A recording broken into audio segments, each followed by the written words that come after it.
오늘도 부처님은 우리의 곁에서 근무 중이십니다. 안녕하세요. 부처님 사무실입니다. 오늘은 조금 조용히 앉아서 삶이 왜 이렇게 버거운지에 대해 부처님이 어떤 이야기를 남기셨는지 함께 들어보려 합니다. 혹시 요즘 마음이 자주 무겁지는 않으신가요? 아침에 눈을 뜨는 것부터 힘들고 이유 없이 한숨이 나오고 괜히 스스로를 탓하게 되는 날들이 이어지고 있지는 않으신지요? 밤에 누워도 잠이 쉽게 오지 않고 자꾸만 지나간 일들이 떠오르며 후회가 밀려오는 그런 시간들을 보내고 계시지는 않은지 모르겠습니다. 요즘 세상은 참 빠르게 돌아갑니다. 모두가 바쁘게 살아가고 무언가를 이루어야 한다는 압박 속에서 우리는 가끔 길을 잃곤 합니다. 주변을 둘러보면 다들 잘 사는 것처럼 보이고 웃고 있는 것처럼 보입니다. 그럴 때면 문득 이런 생각이 듭니다. 나만 이렇게 힘든 걸까? 나만 뒤처지고 있는 걸까? 부처님께서는 오래전 이 세상은 고통이 없다고 말씀하지 않으셨습니다. 오히려 아주 담담하게 삶에는 고통이 있다고 먼저 말씀하셨습니다. 그 말씀 속에는 비난도 강요도 없고 그저 우리를 이해하려는 깊은 자비만이 담겨 있습니다. 부처님이 처음 깨달음을 얻으신 후 사슴동산에서 5명의 수행자에게 하신 첫 설법이 바로 사성제입니다. 4가지 거룩한 진리라는 뜻입니다. 고통이 있다는 것, 고통에는 원인이 있다는 것, 고통은 끝날 수 있다는 것, 그리고 고통에서 벗어나는 길이 있다는 것. 이 4가지를 아주 차근차근 설명해 주셨습니다. 이 가르침은 2500년이 지난 지금도 여전히 우리 곁에 살아 숨쉬고 있습니다. 시대가 바뀌고 세상이 변해도 사람의 마음은 크게 다르지 않으니까요. 외로움, 불안, 두려움, 상실감. 이런 감정들은 예나 지금이나 똑같이 우리를 찾아옵니다. 오늘은 그 가르침을 따라 우리 마음이 조금 가벼워지는 길을 함께 걸어보고 싶습니다. 어렵거나 복잡한 이야기가 아닙니다. 그저 차 한 잔 마시듯 편안하게 부처님이 우리에게 건네주신 따뜻한 말씀을 함께 나눠보는 시간입니다. 챕터 1. 나만 힘든 게 아니다. 살다 보면 문득 이런 생각이 들 때가 있습니다. 왜 나만 이렇게 힘든 걸까? 다른 사람들은 다 잘 사는 것 같은데 왜 내 삶만 자꾸 걸리는 걸까? 아침 시장에 나가면 사람들은 모두 활기차 보이고 텔레비전을 켜면 웃고 있는 사람들 뿐입니다. 그럴 때면 혼자만 뒤처진 것 같고 혼자만 제대로 살지 못하는 것 같은 마음이 듭니다. 부처님은 그런 마음을 이미 알고 계셨던 것처럼 삶의 첫 번째 진실로 고를 말씀하셨습니다. 고통이 있다는 것, 그것이 삶의 시작이라고 하셨지요. 태어남이 고통이고 늙음이 고통이고 병들미 고통이고 죽음이 고통이라고 하셨습니다. 그리고 원하는 것을 얻지 못하는 마음, 사랑하는 사람과 헤어지는 아픔, 싫은 것을 만나야 하는 괴로움까지도 모두 삶의 일부라고 하셨습니다. 이 말씀을 처음 들으면 조금 쓸쓸하게 느껴질 수도 있습니다. 삶이 고통이라니 너무 비관적인 것 아닌가 싶기도 합니다. 하지만 가만히 들어보면 이건 절망이 아니라 위로에 가깝습니다. 당신만 그런 게 아닙니다 라는 고백이니까요. 저는 얼마 전 한 어르신을 만났습니다. 김술래님이라는 분이셨는데 70대 중반의 할머니셨습니다. 그분은 평생 성실하게 살아오셨습니다. 남편 뒷바라지하고 자식 셋 키우고 시부모 봉양하고 그렇게 평생을 살아오셨습니다. 그런데 남편이 먼저 세상을 떠나고 자식들은 각자 바쁘게 살고 혼자 남은 집에서 문득 이런 생각이 들었다고 합니다. 나는 왜 이렇게 쓸쓸할까? 나만 이렇게 외로운 걸까? 그분은 주변 사람들을 보면 다들 행복해 보였다고 합니다. 같이 다니던 친구들은 자식들이 자주 찾아오는 것 같고 이웃집 할머니는 손주들과 즐겁게 지내는 것 같았습니다. 왜 나만 이렇게 힘든지 이해할 수가 없었다고 하셨습니다. 하지만 어느 날 절에서 법문을 듣게 되었습니다. 부처님이 말씀하신 고통에 대한 이야기를 들으면서 조금씩 마음이 풀리기 시작했다고 합니다. 아, 나만 힘든 게 아니구나. 삶이 원래 이런 거구나. 그렇게 생각하니 조금 숨통이 트이는 것 같았다고 하셨습니다. 삶이 힘든 건 내가 부족해서도 잘못 살아서도 아닙니다. 살아있다는 것 자체가 이미 많은 무게를 안고 있다는 뜻입니다. 부처님은 이것을 부정하지 않으셨습니다. 오히려 솔직하게 인정하셨습니다.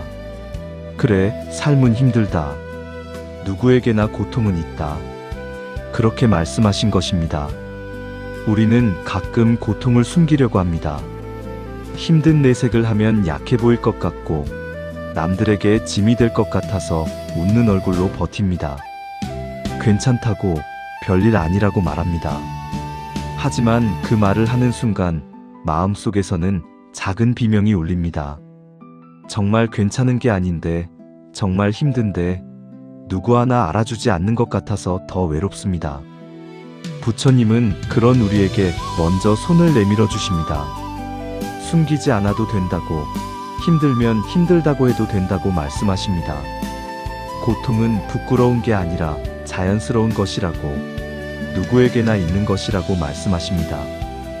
태어나는 순간부터 우리는 고통과 함께합니다. 아기가 세상에 나오면서 내는 첫 울음도 사실은 고통의 표현입니다. 따뜻한 엄마 뱃속에서 갑자기 밝고 시끄러운 세상으로 나오는 것, 그 자체가 충격입니다. 그리고 자라면서 우리는 계속해서 여러 고통을 만나게 됩니다. 어릴 때는 부모의 기대에 부응해야 한다는 압박이 있고, 학교에 가면 친구들과의 관계에서 상처를 받습니다. 어른이 되면 생계를 책임져야 하고, 가정을 꾸리면 또 다른 책임이 생깁니다. 나이가 들면 몸이 아프고 사랑하는 사람들을 떠나보내야 합니다. 그리고 마지막엔 우리 자신도 이 세상을 떠나야 합니다. 이런 이야기를 들으면 너무 암울하게 느껴질 수도 있습니다. 하지만 부처님은 이것을 우울하게 말씀하신 게 아닙니다. 오히려 있는 그대로를 보자고 하신 겁니다. 고통을 외면하거나 부정하지 말고 그냥 있는 그대로 인정하자고 하신 것입니다. 그 인정 속에서 우리는 비로소 자유로워질 수 있습니다. 왜냐하면 고통을 인정하는 순간 우리는 더 이상 혼자가 아니기 때문입니다. 부처님도 이 고통을 아셨고 수많은 사람들도 같은 고통을 겪어왔습니다. 우리는 이 거대한 생명의 흐름 속에서 함께 고통을 나누고 있는 것입니다. 혹시 지금 이 순간 당신의 마음이 무겁지는 않으신가요? 어깨가 짓눌리는 것 같고 가슴이 답답한 느낌이 드시나요?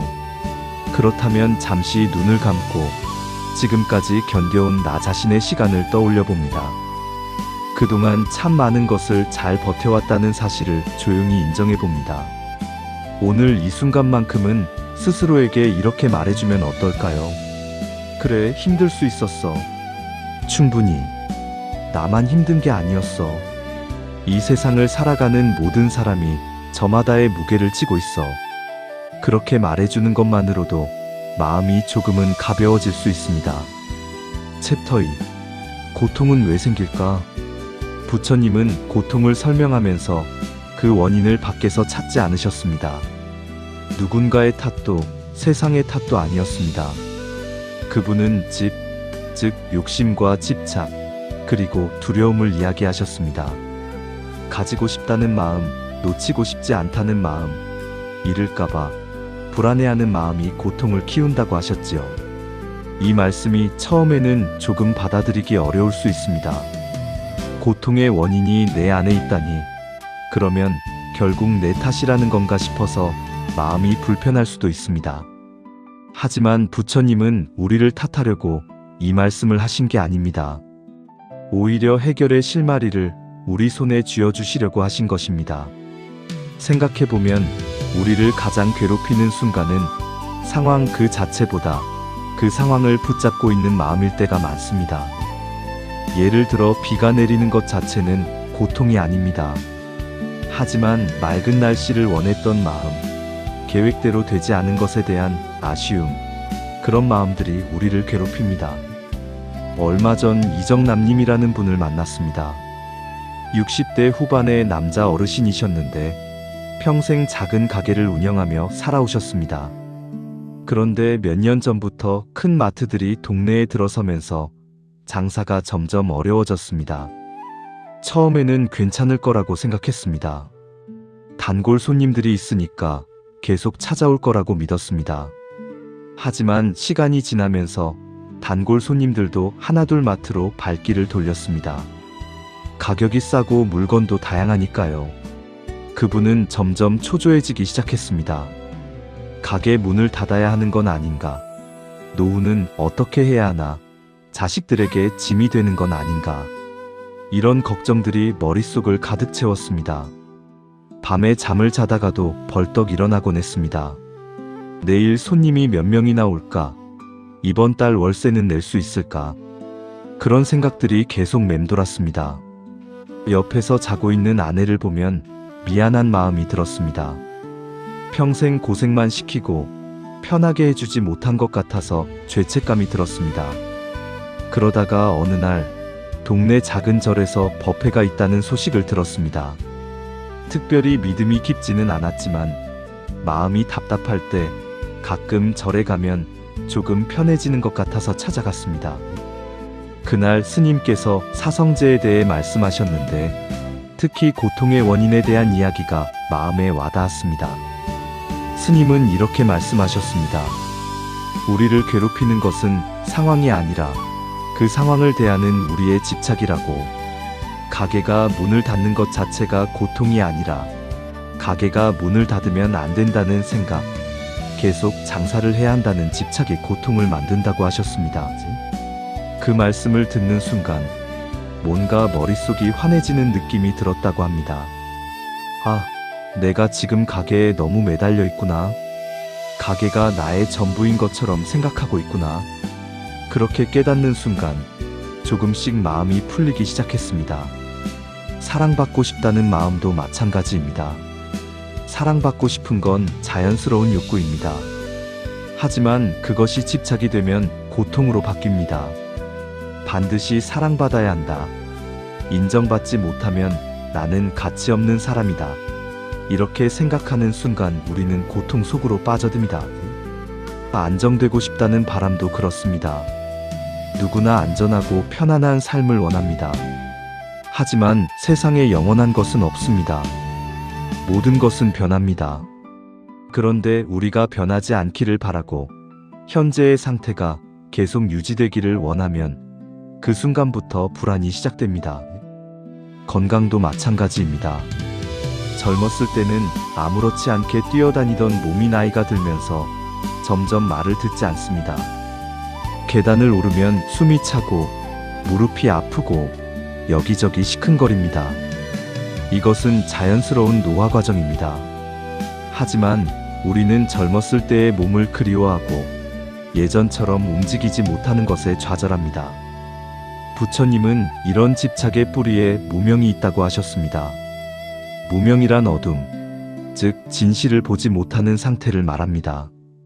우리는 모든 것이 변한다는 진실을 알면서도 마음 깊은 곳에서는 변하지 않기를 바랍니다. 영원한 것은 없다는 것을 알면서도 영원하기를 소망합니다. 이런 모순 속에서 우리는 끊임없이 갈등합니다. 머리로는 알지만 마음이 따라가지 못합니다. 그래서 계속해서 집착하고 계속해서 고통받습니다. 하지만 이걸 안다고 해서 당장 집착을 내려놓을 수는 없을지도 모릅니다. 수십 년 동안 쌓아온 습관을 하루아침에 바꿀 수는 없으니까요. 부처님도 그것을 아셨습니다. 그래서 급하게 바꾸라고 하지 않으셨습니다. 다만 먼저 알아차리라고 하셨습니다. 아, 내가 이런 마음을 쥐고 있었구나. 내가 이것에 매달리고 있었구나. 그렇게 알아차리는 것만으로도 이미 한 걸음은 움직인 셈입니다. 왜냐하면 알아차림은 변화의 시작이기 때문입니다. 지금 이 순간 당신은 무엇을 가장 꼭 붙잡고 계신가요? 무엇을 놓으면 안 된다고 생각하고 계신가요? 그것이 무엇이든 오늘은 그것을 조용히 바라봐 주시면 좋겠습니다. 놓지 않아도 괜찮습니다.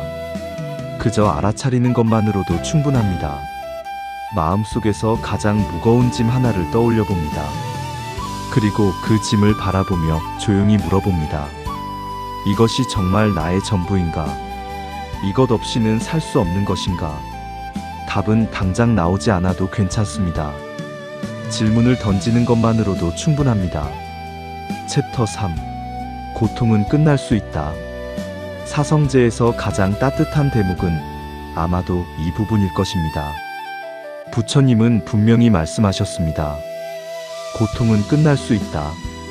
이것이 멸입니다. 이 말은 지금의 괴로움이 영원하지 않다는 뜻입니다.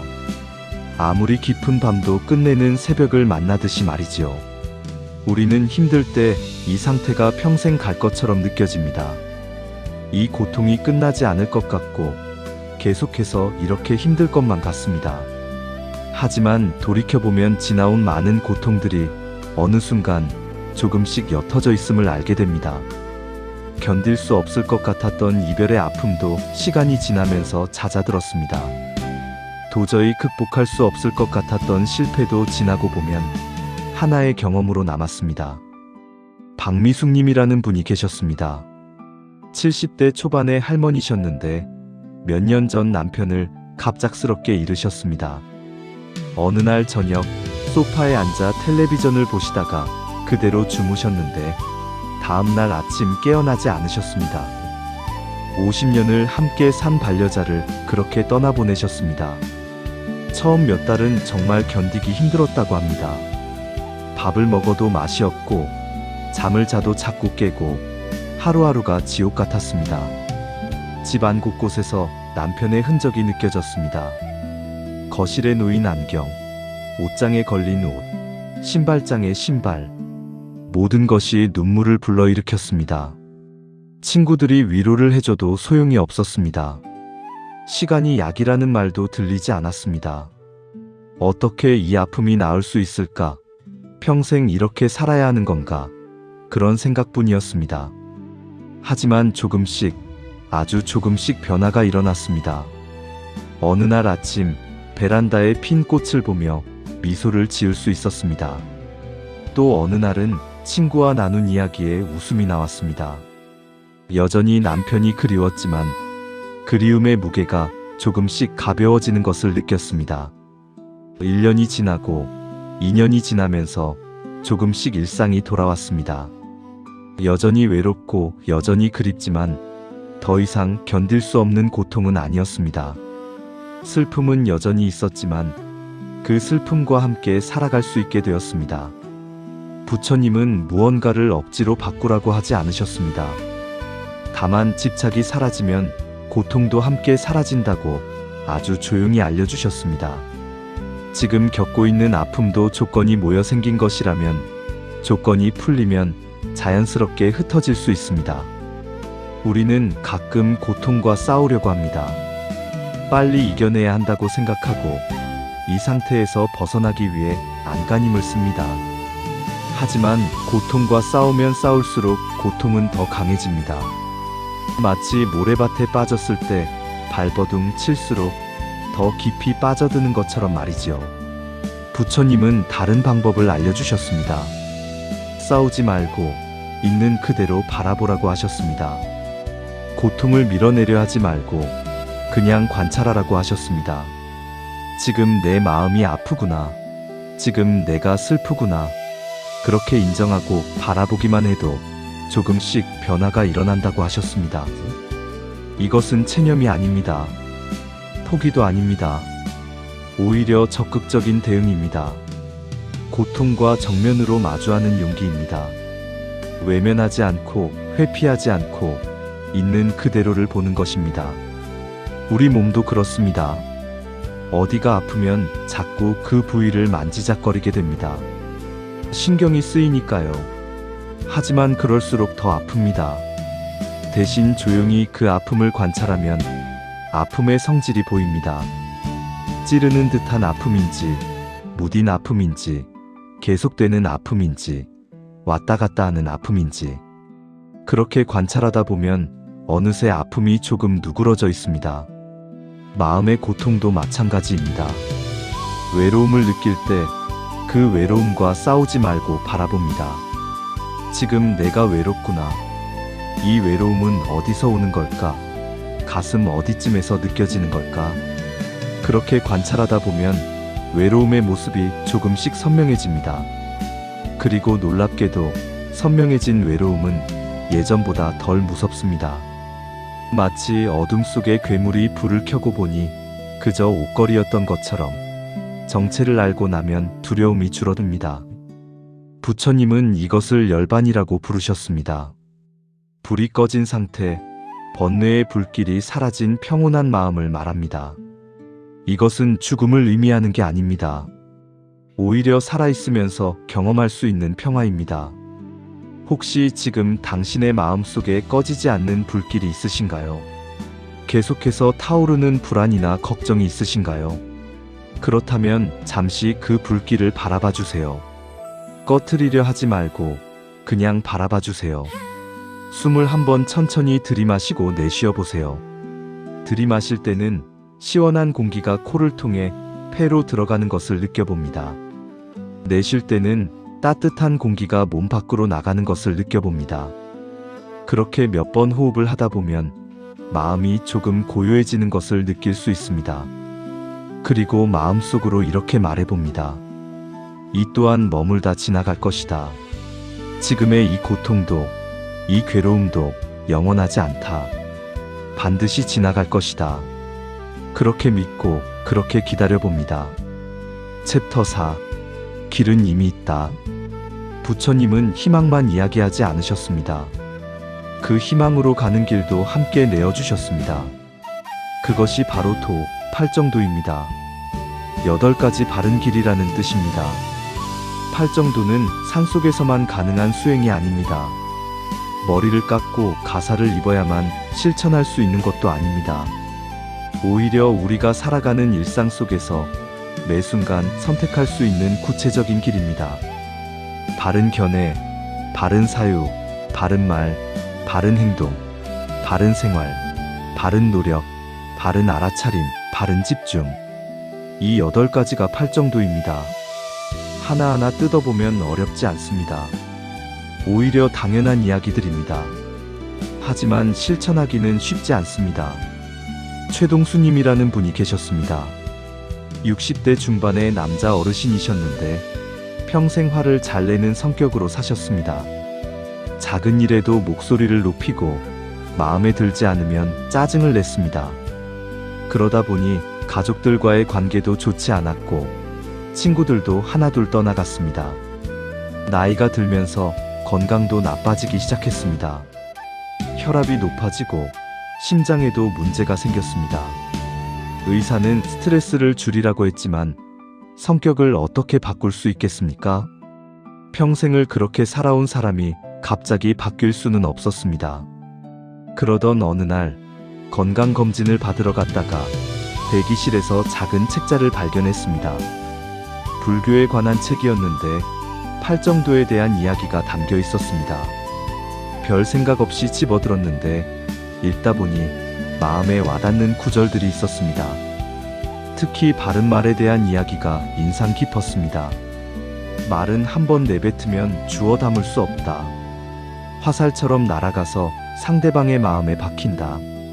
그 상처는 오래도록 남는다. 그런 내용이었습니다. 문득 자신이 지금까지 얼마나 많은 화살을 쏘았는지 떠올랐습니다. 아내에게, 자식들에게, 친구들에게 얼마나 많은 상처를 주었는지 생각하니 마음이 무거워졌습니다. 그날부터 조금씩 연습을 시작했습니다. 화가 날 때 바로 말하지 않고 잠시 숨을 쉬어보는 것입니다. 화가 치밀어 오르는 것을 느끼면 말을 하기 전에 잠깐 멈추는 것입니다. 처음에는 참 어려웠습니다. 평생의 습관을 바꾸는 건 쉬운 일이 아니었습니다. 하지만 조금씩, 아주 조금씩 변화가 일어났습니다.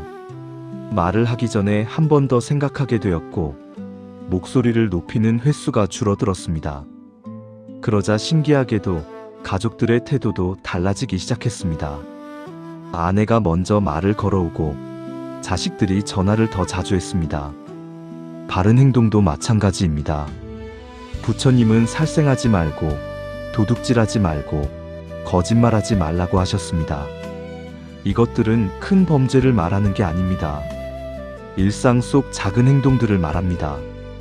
모기를 함부로 죽이지 않는 것도 불살생입니다. 남의 물건을 슬쩍 가져가는 것도 도둑질입니다. 작은 거짓말도 거짓말입니다. 이런 작은 것들이 쌓이고 쌓여서 우리의 삶을 만들어갑니다. 바른 생활은 정당한 방법으로 생계를 유지하는 것입니다. 남을 해치거나 속이지 않고 정직하게 일하는 것입니다. 요즘 세상에는 유혹이 많습니다. 조금만 양심을 속이면 큰 돈을 벌 수 있는 기회들이 있습니다. 하지만 그런 돈은 결국 마음의 평화를 앗아갑니다. 바른 노력은 게으르지 않게, 그렇다고 너무 무리하지도 않게 꾸준히 나아가는 것입니다. 부처님은 검은 고줄에 비유하셨습니다. 너무 팽팽하면 끊어지고 너무 느슨하면 소리가 나지 않습니다.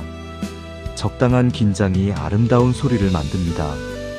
바른 알아차림은 지금 이 순간에 깨어있는 것입니다. 과거에 매달리지 않고 미래를 걱정하지 않고 지금 여기에 집중하는 것입니다. 걸을 때는 걷는 것을 느끼고 먹을 때는 먹는 것을 느끼고 말할 때는 말하는 것을 느낍니다. 바른 집중은 마음을 한 곳에 모으는 것입니다.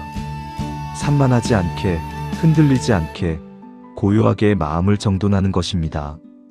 명상이나 기도가 여기에 해당하지만 꼭 그런 것만은 아닙니다. 무언가에 온전히 몰입하는 모든 순간이 바른 집중입니다. 이 모든 것들이 완벽해야 하는 건 아닙니다. 부처님도 완벽을 요구하지 않으셨습니다. 다만 조금씩 방향을 돌려보자고 하셨습니다. 오늘 하나, 내일 하나, 그렇게 천천히 실천해보자고 하셨습니다. 오늘 하루 당신은 어떤 작은 실천을 해보실 수 있을까요? 말 한마디를 하기 전에 잠시 멈추어 보는 것. 그 작은 실천 하나가 마음을 놀랍도록 편안하게 만들 수 있습니다. 길은 이미 우리 발밑에 놓여 있습니다. 우리가 할 일은 천천히 한 발 내딛는 것뿐입니다. 넘어져도 괜찮고 잠시 쉬어가도 괜찮습니다. 중요한 것은 포기하지 않는 것, 계속해서 걸어가는 것입니다. 챕터 5. 고통을 대하는 법. 사성제는 고통을 없애는 기술이 아니라 고통을 대하는 태도를 알려주는 가르침입니다. 삶은 완벽해지지 않아도 마음은 훨씬 부드러워질 수 있습니다. 우리는 가끔 착각합니다. 고통이 완전히 사라져야 행복할 수 있다고 생각합니다. 모든 문제가 해결되어야 평화로울 수 있다고 믿습니다. 하지만 그런 날은 오지 않습니다. 왜냐하면 삶은 계속해서 변하고 새로운 문제가 생기기 때문입니다. 부처님이 말씀하신 것은 고통과의 관계를 바꾸는 것입니다. 고통을 적으로 여기지 말고 선생으로 여기는 것입니다.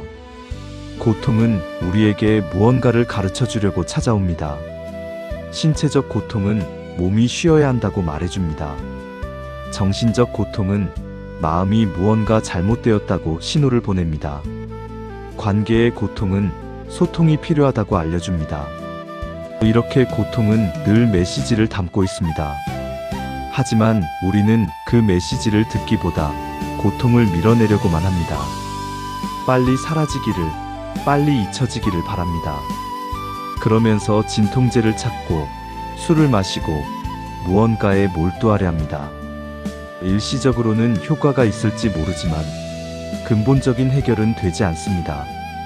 강영희님이라는 분이 계셨습니다. 70대 후반의 할머니셨는데 무릎 관절염으로 오랫동안 고생하셨습니다. 걸을 때마다 아프고 계단을 오르내릴 때마다 신음이 나왔습니다. 병원에서는 수술을 권했지만 나이도 있고 회복이 쉽지 않을 것 같아 망설이셨습니다. 처음에는 그 고통을 원망했습니다. 왜 나만 이렇게 아픈지, 다른 또래 친구들은 멀쩡한데 왜 나만 이런지 속상했습니다. 약을 먹어도 통증은 계속되었고 물리치료를 받아도 일시적일 뿐이었습니다. 그러다가 어느 날 절에서 명상 수업이 있다는 소식을 들었습니다. 특별히 기대하지는 않았지만 집에만 있는 것보다는 나을 것 같아서 참여했습니다. 스님께서는 고통을 관찰하는 방법을 알려주셨습니다. 고통과 싸우지 말고 그냥 관찰해보라고 하셨습니다. 지금 어디가 아픈지, 얼마나 아픈지, 어떤 종류의 아픔인지 자세히 들여다보라고 하셨습니다. 처음에는 이해가 되지 않았습니다. 아픈 건 아픈 거지, 관찰한다고 뭐가 달라지나 싶었습니다. 하지만 시키는 대로 해봤습니다. 조용히 앉아서 무릎의 통증을 관찰했습니다. 찌르는 듯한 아픔인가, 욱신거리는 아픔인가, 계속되는 아픔인가, 파도처럼 왔다 갔다 하는 아픔인가. 그렇게 관찰하다 보니 신기한 일이 일어났습니다. 아픔의 강도가 일정하지 않다는 것을 발견했습니다. 어떤 순간에는 강하고 어떤 순간에는 약했습니다. 그리고 아픔에 저항하지 않고 그냥 바라보기만 해도 조금 견딜만해졌습니다. 아픔이 사라진 건 아니지만 아픔과의 관계가 달라진 것입니다. 부처님은 고통과 싸우지 말고 조용히 바라보라고 하셨습니다. 그 순간 우리는 고통과 조금 거리를 둘 수 있게 됩니다. 고통에 완전히 빠져들지 않고 한 발짝 떨어져서 관찰하는 자리에 설 수 있습니다. 이것은 무감각해지는 것과는 다릅니다. 오히려 더 민감해지는 것입니다. 고통을 더 세밀하게 느끼고 더 깊이 이해하게 됩니다. 그리고 그 이해 속에서 고통은 조금씩 변화합니다. 지금 이 시간 당신의 몸과 마음이 닿아 있는 자리를 느껴봅니다.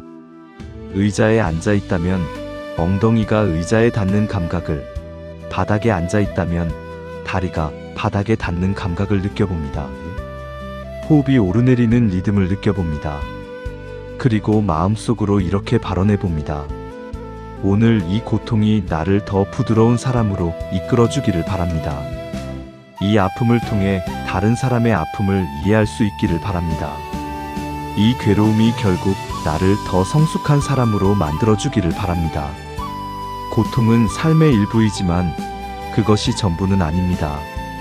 고통 속에서도 웃을 수 있고 사랑할 수 있고 감사할 수 있습니다. 고통이 있다고 해서 행복이 불가능한 것은 아닙니다. 오히려 고통을 경험한 사람만이 진정한 행복을 알 수 있습니다. 어둠을 겪어본 사람만이 빛의 소중함을 압니다. 추위를 느껴본 사람만이 따뜻함에 감사합니다. 고통도 마찬가지입니다.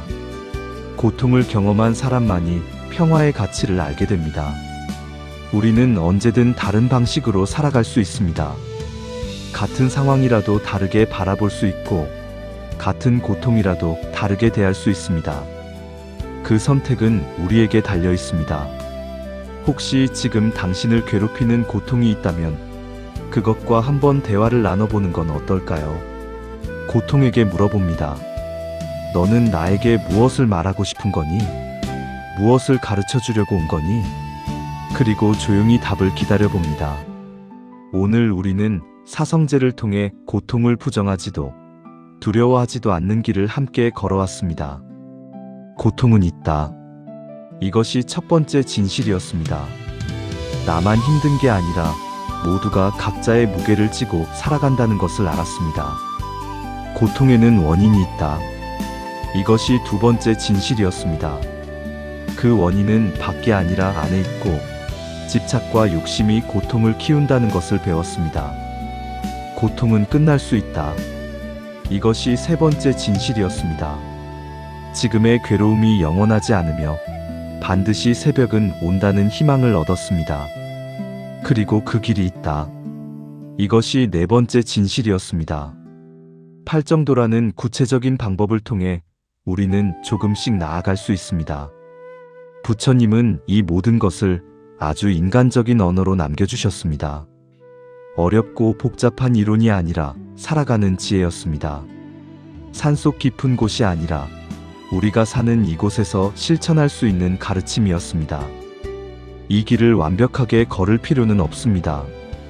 가끔 멈춰도 괜찮고 다시 돌아와도 괜찮습니다. 넘어지면 일어나면 되고 길을 잃으면 다시 찾으면 됩니다. 중요한 것은 우리가 혼자가 아니라는 사실입니다.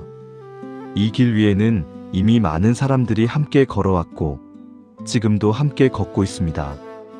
부처님이 먼저 걸으셨고 수많은 수행자들이 뒤를 이었습니다. 그리고 지금 이 순간 당신도 그 길 위에 서 있습니다. 오늘 이 시간이 당신의 마음에 작은 쉼표 하나가 되었기를 바랍니다. 무거운 짐을 잠시 내려놓고 숨을 한번 크게 쉬는 시간이 되었기를 바랍니다. 세상은 여전히 복잡하고 삶은 여전히 힘들 것입니다. 하지만 이제 당신은 압니다.